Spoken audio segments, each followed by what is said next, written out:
உன்கிட்ட இது எந்த மாதிரி ஒரு படமா இருக்கும்? என்ன மாதிரி படம்? டான்ரா.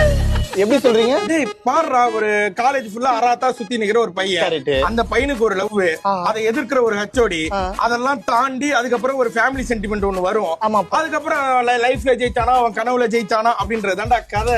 நீங்க டான்ன்றீங்க. டான் நான் சொல்லல, மக்களே அதான் சொல்றாங்க. டிராகன்ல இருந்து ராவ தூக்கிட்டாங்க, டான போட்டாங்க. என்னதான் படம் அப்படின்றது நீங்க தானே சொல்லணும். இது டானா, பாரணமாயிரமா, இல்ல என்ன குஷியா, இல்ல மீசையம் இருக்கா? மீசையம் இருக்கா? அதாவது அவ்வளோ பேர் போட்டு அடிக்கும் போது மக்களுக்கு எக்ஸ்பீரியன்ஸ் கெட்டக்கூடாதுன்னு சொல்லிட்டு எல்லாத்தையும் சைலண்டா கேட்டுட்டு அது டான் டூன்னு மறைச்சிட்டாங்க.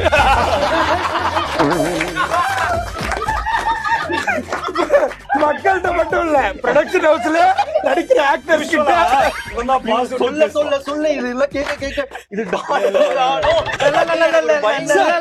பாரு, ஒரு டைரக்டர், ஒரு ஆக்டர், ஒரு ரைட்டர், அவரே ஒருத்தர் ஏமாத்திருக்காருன்னா பாஸ் விட்டு பேசுவா, நம்ம பூந்து விளையாடலாம்.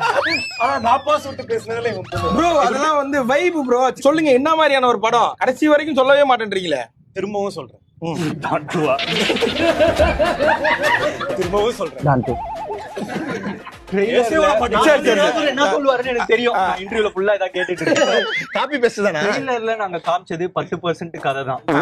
மீதி எல்லாத்தையும் நாங்க வந்து ஒரு முழு பூசணிக்காவை சோத்துக்குள்ள மறைச்ச மாதிரி மறைச்சு வச்சிருக்கோம் ஆடியன்ஸோட எக்ஸ்பீரியன்ஸ். அப்ப ஆயுத பூஜைக்கு தான் எடுப்பாங்க போல இருக்கு பூசணிக்காய். பூசணிக்காய் என்னன்னா டான் டூ.